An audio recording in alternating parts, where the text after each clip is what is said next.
खर्डा किल्ला हा बालेघाटाच्या डोंगररांगेत वसलेला आहे. खर्डा हे अहमदनगरच्या दक्षिणेला 100 किलोमीटरवर जामखेड तालुक्याचे महत्त्वाचे शहर आणि व्यापारी ठाणे आहे.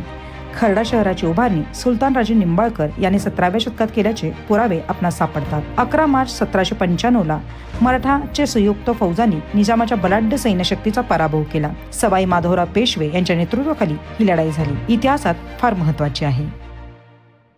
जय शिवराय मित्रांनो, मी जया मोरे तुमचे होस्ट तुमचं स्वागत करते माझ्या चॅनलमध्ये. आणि आज आपण आलो आहोत खर्डा येथील किल्ला पाहण्यासाठी. अहमदनगरमध्ये असणारा हा किल्ला जामखेड तालुक्यापासून अगदीच जवळ आहे. तर ह्या किल्ल्याचं खरं नाव आहे शिवाजी पट्टण. तर हा किल्ला इतिहासामध्ये खूप महत्त्वाचा किल्ला आहे. या किल्ल्याची जी काही लढाई झाली होती 1995 तर या किल्ल्याची लढाई ही निजाम आणि मराठ्यांमध्ये झाली होती आणि यामध्ये मराठ्यांनी निजामांना धूळ चाटली होती. तर नक्कीच तुम्हाला माझ्यासोबत हा किल्ला पाहायला आवडेल. तर चला पाहूया हा किल्ला कसा आहे ते. मित्रांनो, हा जो माझ्या मागे तुम्हाला ध्वज जो दिसतोय ना, तर हा रोहितदादा पवारांनी इथे उभारला आहे. हा 174 फूट उंच ध्वज त्यांनी लॉकडाऊनच्या पिरियड्समध्ये उभारला होता. तर खरंच खूप मोठा. आणि हा जो स्वराज्य ध्वज आहे हा पाहून नाही का किल्ल्याची परिस्थिती लक्षात येते किंवा किल्ला आपल्या लक्षात येतो. आणि समोर आपण पाहू शकता आणि गडाची तटबंदी आजही सुव्यवस्थित स्थितीमध्ये आहे. इथे एका पाटीवरती लिहिले की किल्ल्याची चावी मिळेल, पण त्याच्या खालचा नंबर काही दिसत नाही. म्हणजे खूप प्रयत्न केला तरी तो काही वाचता येत नाही, काही कळतच नाही. आणि किल्ला आहे लॉक. तर आपल्याला थोडा प्रयत्न करावा लागेल किल्ल्याची चावी मिळवण्यासाठी. तर स्थानिकांकडे कुणाला तरी व्हिजिट करावं लागेल, स्थानिकांकडे जाऊन की बाबा या किल्ल्याची चावी कोणाकडे आहे. मे बी आतमध्ये जाऊन घाण करतात त्याच्यामुळे वगैरे लॉक केलेला असतो. वरच्या बाजूला तुम्ही तिथं जर बघितलं तर उर्दूमध्ये शिलालेख टाईपमध्ये, पण तो आत्ताच्या कालखंडातला दिसतो.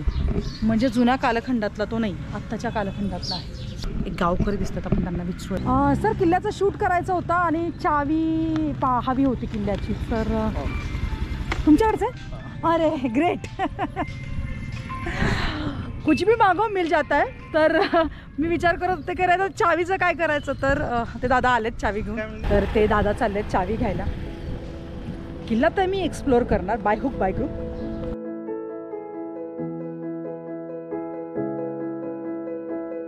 तर दादांनी चावी आणून दिली 5 मिनिटामध्ये. आणि आता आपण आतमध्ये किल्ल्याच्या आतमध्ये जाणार आहोत. सो किल्ला उघडण्याचं सौभाग्य मलाच मिळणार आहे आता. मला सवय होती त्या पद्धतीने मी बाहेर लॉक लावतो. तर त्यांनी आम्हाला सांगितलं होतं आज जसं आता लॉक लावून घ्या, बाहेर अजिबात कुणी येता कामा नये.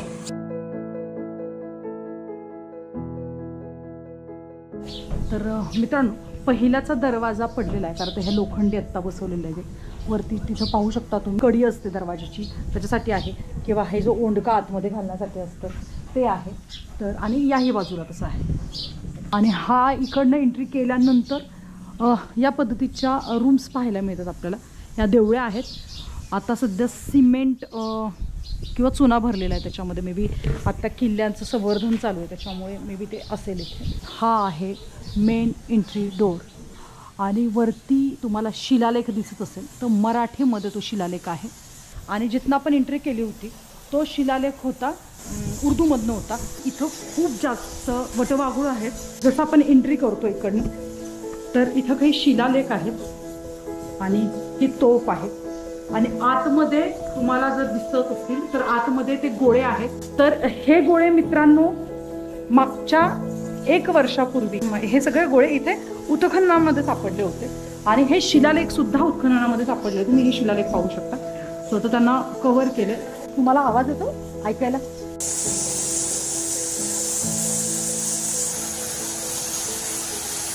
किल्ला अगदी छोटा आहे. तुम्ही पाहू शकता अगदी छोटासा किल्ला आहे. इकडनं वरती जाण्यासाठी रस्ते आहेत. वरच्या बाजूनेही फिरण्यासाठी जागा आहे. सो आपण समोर जी इमारत दिसते त्या बाजूला आपण चाललो. इथं एक देवळी आहे. आपण पाहूया ती देवळी कसली आहे. जी एंटर केली आपली त्या दाराच्या मागे इथे एक रूम आहे. मे बी सैनिकांच्या राहण्यासाठी वगैरे असेल. आतमध्ये पाहू शकता हे इथपर्यंत आहे. म्हणजे जवळपास कमरेच्या लेवलला आहे. वरती चढून ते आतमध्ये फक्त रूमच आहे, काही दुसरं नाही आहे. या बाजूने तुम्ही पाहू शकता की इथं काही स्ट्रक्चर्स दिसतात. तर मित्रांनो हे स्ट्रक्चर्स जुन्या कालखंडातले नाही आहेत. म्हणजे जुने स्ट्रक्चर्स नाही आहेत. हे उत्खननामध्ये मी जे तुम्हाला सांगितलं होतं की उत्खनन झालं इथं, त्या उत्खननामध्ये जे काही खालचे स्ट्रक्चर्स होते तर त्या स्ट्रक्चरच्या बेसिसवरती हे वरचे स्ट्रक्चर्स त्यांनी बांधले. या पद्धतीचे स्ट्रक्चर्स आहेत. हे मे बी रूम्स असतील. त्याही बाजूला तसे स्ट्रक्चर आहेत. ही मस्जिद आहे जी पूर्णपणे खालनं फोडून काढली आहे किंवा तोडली आहे. काही कारण असू शकतात. ह्या वेगवेगळ्या देवळ्या तिन्ही साईडने आहेत आणि हे स्ट्रक्चर्स या पद्धतीचं आहेत. पलीकडच्या बाजूला त्या बाजूला सुद्धा बांधकामं आहेत. जसं मस्जिद बघतो आपण आणि खाली उतरून येतो, इकडे बॅक साईडला आपल्याला एक विहीर दिसते आहे. तर हे पाहू शकता विहीर आहे आणि या विहिरीमध्ये आतमध्ये जाण्यासाठी पायऱ्या केलेल्या आहेत आणि पायऱ्यांनी तुम्ही उतरून आतमध्ये जाऊ शकता. फुल भरलेली विहीर, अगदी तळापर्यंत पायऱ्या आहेत. फुल पाणी आता खालपर्यंत तुम्हाला पायऱ्या दिसत असते. पायऱ्या दिसतात. लोक हे अशी घाण करतात सुकाळ, पण हे अशा पायऱ्या पूर्ण खाली जातात आणि देवळी आहे त्याच्या आतनं पण आतमध्ये जाता येतं. ॲक्च्युली हे विहिरीचं एक स्ट्रक्चर आहे. म्हणजे तुम्ही एका बाजूने या साईडने उतरू शकता. विहिरीला दुसरी पण बाजू आहे. सो आपण इकडनं वरती चढवून जाऊ आणि मग मी तुम्हाला विहिरीची दुसरी बाजू दाखवते. हे बघा, ही ती विहीर आहे. समोर तिला तुम्हाला तिथं दिसत आहे ती देवळी तिथं आहे. पण आता पाण्याने टाचोटाच भरल्यामुळं आपल्याला तिकडे दिसत नाही. इथे एक हौद बांधला आहे, दिसतोय हौद. इथं पुष्पगरणी आहे पहिल्या काळातली. आता पुष्पगरणी का तर जनावरं असतील काही असेल तर पाणी पिण्यासाठी पुष्पगरणी असते. की हा इथं रहाट असायचा. रहाटाचा एक भाग आहे हे दिसतं. हा जो होल असेल, आता इकडचं ते होल तुटलं आहे बघा, हे अर्ध दिसतंय आपल्याला. तर होल तुटलं आहे. तर इथे रश्यातमध्ये टाकायची बकेट, जे काही घागर वगैरे असेल ना ती शेंदायचं पाणी. इकडनं पाणी ओतायचं, ते इथं येणार. हे इथं भरलं की इथनं भरलेलं पाणी इकडनं हे बघा याच्या मार्गे या पुष्पगरणीत पडणार आणि मग या पुष्पगरणीमध्ये जनावरं गाई असतील किंवा काही पण असेल तर ते तिथं पाणी पितील. म्हणजे पहिल्या काळात हे पाण्याच्या जे काही सुविधा वगैरे, तर गडकोटांवरती गेल्यावरती आपल्याला पाण्याच्या सुविधा बघायला मिळतात की हा बाबा पहिल्या काळामध्ये पाण्याची व्यवस्थित सुविधा केलेली होती. अगदी छोटासा चिल्लू पिल्लूसा किल्ला आहे हा, पण तरीही कोणाला जिंकता नाही आला. ॲक्च्युली किल्ला प्लॅनमध्ये नव्हता. मी या साईडला बीडकडे राहणारी आहे, तर मी इकडे आले होते आणि तुम्हाला माहिती आहे गडकोटांचं नाव पाहिलं की ही पावलं म्हणजे आपण आप वळतात. मग ते आपले वेळ.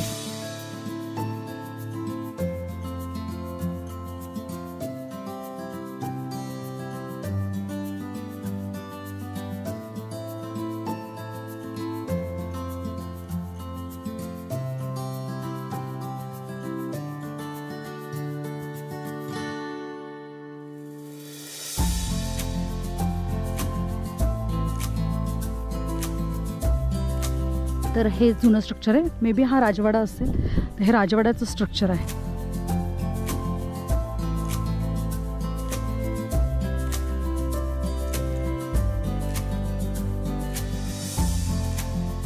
तिकडं पाहू शकता. तर मे बी हे खंदकातनं बाहेर पडण्याचे वगैरे मार्ग असतील. तर मित्रांनो आतमध्ये नाही का एक रूम आहे, पण इतके वटवाघूळ आहेत ना आतमध्ये. तर मित्रांनो भिंतीमध्ये, पूर्ण भिंतीमध्ये हे मध्ये एक स्ट्रक्चर आहे. इथनं जर खालच्या बाजूला पाहिलात ना तर तुम्हाला नाही का एक होल दिसेल. आतमध्ये एक होल आहे, ते बघा तिथे एक होल आहे बघा, ते पहा. जर कोणी नाही का म्हणजे जमिनीवर हल्ला करणार असेल तर या बाजूने त्यांना अडवण्यासाठीची स्ट्रक्चर्स हे असणार आहे. अशा स्ट्रक्चर्स प्रत्येक ठिकाणी आहेत. म्हणजे ही बोळ आणि एक माणूस सहज मावू शकेल इतकी जागा आहे. तिथे एक आहे. समोर पाहिलं तर तुम्हाला हे बघा इथे एक दिसेल. समोर प्रत्येक ठिकाणी तिथे एक स्ट्रक्चर आहे. वेगवेगळ्या ठिकाणी स्ट्रक्चर्स आहेत. तर आता आपण जाणार पायऱ्यांनी वरती. मागाशी तिथनं जायचं होतं पण त्याची हाईट खूप उंच होती. आता ही हाईट मला चढता येईल अशी आहे. तर तुम्हाला जर समोर पाहिलं ना तुम्ही तिथं पण पायऱ्या आहेत, पण नाही का पटकन लक्षात येत नाही. म्हणजे त्या पायऱ्या तुमच्या लक्षात आल्या असतील, तुम्ही इकडे पहा, ह्या पायऱ्या तुमच्या लक्षात येणार नाहीत. पलीकडे तिकडे पण पायऱ्या आहेत त्या कोपऱ्याला. असं स्ट्रक्चर आहे ना की पायऱ्या लक्षातच येत नाहीत. म्हणजे खूप वेळ झालं मी हे समजून घेण्याचा प्रयत्न केला कसं वरती जाणार. म्हणजे मला असं वाटलं की मी येताना पायऱ्या पाहिलं तर मला वाटलं हा तिकडंच जायचं. मग मला आत्ता कळालं की नाही, ते तिकडं नाही जायचं आहे. मला इकडे सगळीकडे पायऱ्या दिल्यात आणि मला या पायऱ्यांनी मला वरती चढता येईल. सो आता मला वरती अय्यो रामकृष्ण हरी आणि इकडनं जाणार आपण वरी. तर आपण समोरनं एंट्री केली ध्वजापासून. आतमध्ये आपण सगळं काही पाहिलं. मी तुम्हाला म्हटलं होतं की आतमध्ये जात आहे, पण वरच्या हाईटने पण मला जातं दिसत नाही. हल्ला करण्यासाठी हे दिसतंय, इथनं हल्ला करू शकत होते. मी जे खंदक म्हणाला ते कळालं असेल. हे दिसतंय बाजूने, म्हणजे ह्या किल्ल्याला कव्हर करण्यासाठी ती समोरची ती भिंत आहे. इथं नक्की खड्डा असेल, त्याच्यात पाणी असेल, जेणेकरून कुणीही वरती येता कामाने या पाण्यामध्ये सुसरी मगरी सोडल्या जायच्या, जेणेकरून कुणीही किल्ल्याच्या आतमध्ये एंट्री मिळू नये. भुईकोट किल्ल्यांना या पद्धतीने प्रोटेक्ट केलं जायचं. सगळं जुनं बांधकाम आहे आणि आजही सुव्यवस्थित स्थितीमध्ये आहे. हे पहा, मला इकडनं यायचं होतं, पण त्या खूप पायऱ्या उंच उंच असल्यामुळे मला काही येता आलं नाही. इथे का असा गोल बुरुज आपल्याला पाहायला मिळतो आणि या गोल बुरुजाच्या आतमध्ये एक रूम आहे. मी या रूममध्ये कशीच मावू शकत नाही, सो मी तुम्हाला फक्त रूम दाखवते. मे बी दारू गोळा वगैरे ठेवण्यासाठीच्या ह्या रूम असतील. इथे अशा 2 स्ट्रक्चर आहेत. हे दिसतंय, हे आणि हे बघा हे. आता तुम्हाला प्रश्न असेल, भाई ये क्या है? तर मित्रांनो, याच्यावरती तोफ ठेवल्या जायच्या, बरोबर. मग आता ती तोफ फिरवायला पण लागणार ना. म्हणजे तोफ फिरवण्यासाठी याच्यामध्ये काहीतरी स्ट्रक्चर असेल ज्याच्यातनं ती तोफ अशी गोल फिरवता येत असेल ह्या गोलमधनं. आणि मग ती प्रत्येक बाजूला, म्हणजे हा सगळा एरिया ती तोफ कवर करू शकत असेल. या बाजूला पण नाही का, हे दिसतं, या बाजूला पण नाही का भिंतीचे अवशेष दिसतात. म्हणजे गडाच्या आतल्या बाजूला हा किल्ला आहे आणि बाहेरच्या बाजूला प्रोटेक्शन भिंत आहे. याच्यामध्ये खड्डा असेल जिथं मगरी सुसरी असते. गडावर तसं पाहण्यासारखं काही नाही. इतिहासात फक्त खरड्याच्या किल्ल्यावरती जो काही म्हणजे युद्ध झालं होतं, त्या युद्धाची चर्चा माझ्या 4थीच्या पुस्तकात होती. म्हणून मला फार क्युरियोसिटी होती या किल्ल्याची. आणि आपण वर्ण मग अशी ती पाहिली, ती विहीर आपल्याला इथं दिसते. कसलं भारी स्ट्रक्चर वाटतं आहे. एवढं आहे की पुरातत्व विभाग या किल्ल्याकडे आत्ता लक्ष देत आहे. त्याच्यामुळे बऱ्यापैकी स्ट्रक्चर्स त्यांनी पुन्हा उभे केलेले आहेत. तर त्यामुळे आपल्याला थोड्या काही कालखंडानंतर इथं नाही का जुनी जी काही स्ट्रक्चर्स त्या पद्धतीचे असतील, त्या पद्धतीचं त्यांनी जे काही डोकं लावलं असेल तर ते आपल्याला तिथं पाहायला मिळू शकतं. तर सेम स्ट्रक्चर बघा इथे पण आहे, जे मी तुम्हाला मगाशी मागे दाखवलं. इथे गोळाबारूद ठेवण्यासाठी रूम आहे. आणि हे बघा इकडनं पुन्हा पायऱ्या आहेत खाली उतरण्यासाठी, पुन्हा इकडनं वरती सोडण्यासाठी पायऱ्या. अशी आतली काही साफसफाई नाही, पण तरीही चांगल्या स्थितीत आहे. सगळ्या बाजूने म्हणजे बांधकामं चांगली आहेत, कशाची तुटफूट झाली नाही. आतले फक्त वाडाच तुटलेला आहे आणि तो इकडे खूप मोठा नाही, तुम्हाला इकडनं दिसेल. हे एक स्ट्रक्चर आहे, दॅन हे दुसरं स्ट्रक्चर आहे आणि हे दिसतंय ते तिसरं स्ट्रक्चर आहे. पण 3 स्ट्रक्चर, ही मस्जिद आणि ही विहीर, इतकंच काय ते ह्या किल्ल्यावरती पाहण्यासारखं आहे. पण ते इतक्यासाठी पण युद्ध झालं होतं, मला हे सांगायचं आहे. नाही तर तुम्ही म्हणसाल काय ही कुठं पण जाते, काय पण दाखवते. सो आपण आलोत पुढच्या बुरुजाकडे. हा दरवाजा, तिकडून आपण एंट्री मारली आणि इथे ध्वजस्तंभ आहे. ध्वज नाही आहे ती वेगळी गोष्ट.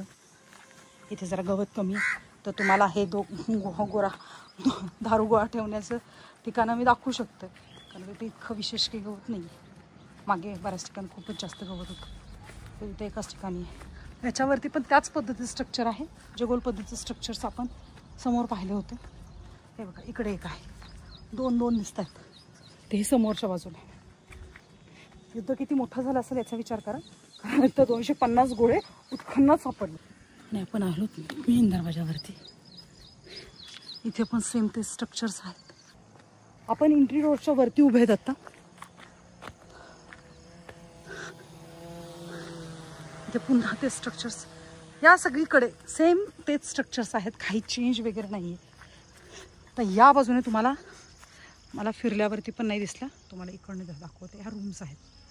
मला वाटलं की काय आहे, मला लवकर लक्षात नाही आलं. तर ह्या 2 रूम्स आहेत आतमध्ये. मित्रांनो हे बघू शकता, 1 2 3 4 5. हे पण तोफासाठीच आहे.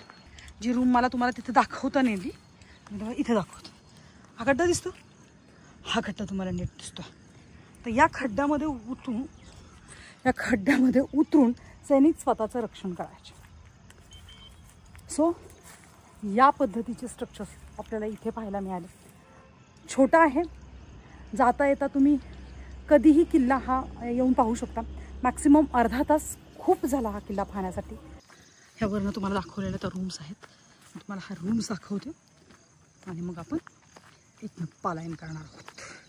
तर साधारणशः 2 रूम बांधलेले आहेत. पहिल्याच काळातलं स्ट्रक्चर आहे. बाहेरचं स्ट्रक्चर नवीन आहे आणि आतलं स्ट्रक्चर जुनं आहे. म्हणजे ते लगेच लक्षात येतं. हे पहा, हे जुनं स्ट्रक्चर आहे आणि हे नवीन स्ट्रक्चर आहे. आणि हे वरती पाहता येते जुनं स्ट्रक्चर आहे. आतमध्ये मे बी घोड्याचा तबेला वगैरे असू शकतो आतमध्ये या पद्धतीचा. आणि ह्याही बाजूला सेम तसंच खोल आतमध्ये लंबूळका या पद्धतीचे घोड्याचे तबेलेच असायचे पहिले. आणि बरंच आतमध्ये जवळपास 25 ते 30 फूट लांब आहे आतमध्ये. पलीकडे एक चोर दरवाजा होता, जो आत्ताच्या कालखंडामध्ये बंद केला. मी तुम्हाला तो चोर दरवाजा दाखवते आणि मग त्याच्यानंतर आपण इकडनं निघूयात. हा तुम्हाला दिसतो, हा आता बंद केला आहे. तर हा पहिला चोर दरवाजा होता. मला तुम्हाला फक्त नाही का बट वाजवायची आवाज ऐकवायचा म्हणून.